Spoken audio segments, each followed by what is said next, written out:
S faktickou pán poslanec Valočaj. Ja som stále za to, aby tam zostalo všetko a s tým, že ak sa to nesnie, tak sa to preniesie na prvý pôrok ďalšieho roku. OK. A hovorím, čo sa týka mňa, aby sme sa rozumeli, to, že už teraz dopredu viem, že tam tiež budeme mať formálne pochybenia a vôbec mi to neprekáža a na druhej strane, ale vôbec mi neprekáža akákoľvek kontrola. Keď sa pamätáte, keď naposledy pani kontrolórka konštatovala, že sa niektoré veci sú na úrovni preukazateľnosti, tak sám som jej povedal, a to si vtedy neviem, ktoré to bolo zastupiteľstvo, že ja som sám nariadil, aby teda išla všetko detailne skontrolovať, plus minus sa to podobalo tej kontrole, ktorú teraz navrhol pán Valočaj, a to išlo vtedy z mojej vlastnej iniciatívy a bolo povedané, že zahlcujem kontrolórku a nemá na to kapacitu, takže akože mne naozaj vôbec neprekáža, keď sa tá kontrola spraví, ja budem rád a hovorím, mám za to, že formálne pochybenia budú, ak by tam bolo reálne, čo teda priebežne sa samozrejme snažím kontrolovať aj v rámci možností, tak budem len rád, keď na to niekto príde a milé rád na to aj vyvodím zodpovednosť. Čiže akože ja som za tie kontroly, poďme ich teda postupne, ak sa budú kapacitne stíhať. Neviem ináč, čo je proste kontrola zamestnancov 800, to som ani ja nepochopil, proste že čo má byť cieľom tej kontroly, že skontrolovať všetkých zamestnancov a dohodárov, že či fyzicky existujú, či nemáme čierne duše na onom. Jasne, OK, čiže či existujú ľudia, ktorí sú a či... Chápem, ale... Dochádzka, či existujú... Jasne, OK. Či chodia do práce. Jasne. Ja by som chcela ešte doplniť, že ak sa dohodnete na tejto kontrole, musím upozorniť, že výstup z tej kontroly sa buď dohodneme, že nebude verejný vzhľadom na GDPR, alebo že proste naozaj všade budú použité skratky, nadskratky, pretože nemôžeme si dovoliť zverejňovať tieto údaje na takomto verejnom zastupiteľstve. To je jediná vec, na ktorú chcem upozorniť. Budú pridelené čísla, nejaké fiktívne, na základe ktorých sa budeme baviť o čísle 745, pri ktorom bolo zistené pochybenie také a také. OK. Ako nebudú konkretizovaní ľudia, teda pokiaľ sa nebude jednať o mňa alebo o niekoho konkrétneho. Pán poslanec Kubinský.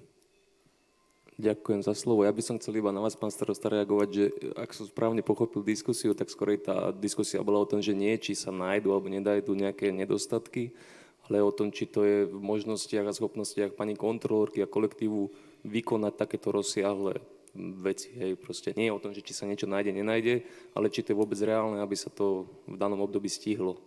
To je pointa. Tak na to viem odpovedať, že v danom období sa to určite nestihne, lebo to mám nie je ľahké pocit, neviem, či si to kolega Valočaj uvedomuje, že koľko je za tým práce, ale len takto strieľať, urobte toto, urobte tamto, bez toho, aby som vedel, aký je za tým effort, tak akože mi to príde také. Rozumiem, súhlasím. Na druhej strane, keby som bol na pozícii pána Valočaja, mám pocit alebo nejaké podozrenie, že sa niečo deje alebo niečo som si neistý. Žiadal by som to, a keď mu to ktokoľvek nedovolí, tak budem môcť mať pocit, že sa tu niečo čokoľvek skrýva, čiže z mojej strany je lepšie proste naozaj tieto veci skontrolovať a povedzme, akože ísť postupne rad radom. Ja si myslím, že ten obsah, ktorý povedal, bude tak na 2 roky kontroly pri kapacitách, ktoré sú, čiže to bude, že pani kontrolórka skontroluje jednu časť, druhú časť, tretiu časť a bude ich postupne asi odovzdávať. Ale ešte raz, za mňa, nech sa to radšej skontroluje, ako teraz, berete to z môjho pohľadu. Z nejakého dôvodu sa to tu neurobí a z akéhokoľvek dôvodu sa udieje to, čo sa napríklad udialo v KZP alebo niečo podobné a ja proste potom budem mať, že som to kryl, čiže môjim cieľom je, že ak také niečo je, ja chcem vedieť, že nemám o tom vedomosť, keby som mal vedomosť, tak to riešim, ale ak také niečo je, tak o tom chcem vedieť radšej skôr ako neskôr, čiže akože za mňa kľudne akákoľvek, a pani kontrolórka je veľmi prísna, takže sa teším na všetko, čo nájde, lebo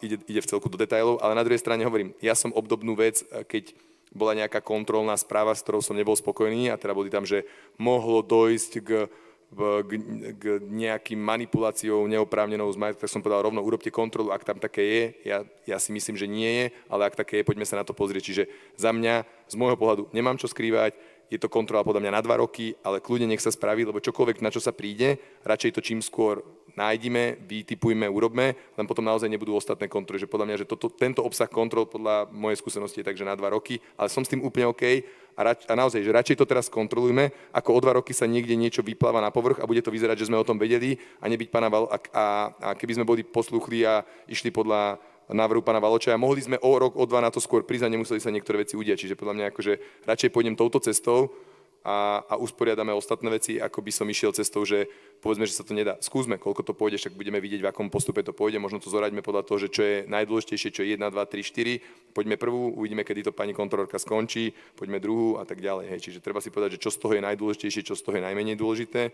a proste poďme v nejakom poradí. Ale hovorím, nebránim sa tomu, sám som na to zvedavý. A hovorím, ja o tom určite vedomosť nemám a ak je to, chcem o tom čím skôr vedieť a čím skôr urobiť opatrenia a brať ľudí na zodpovednosť, ktorí také niečo robili. Hej.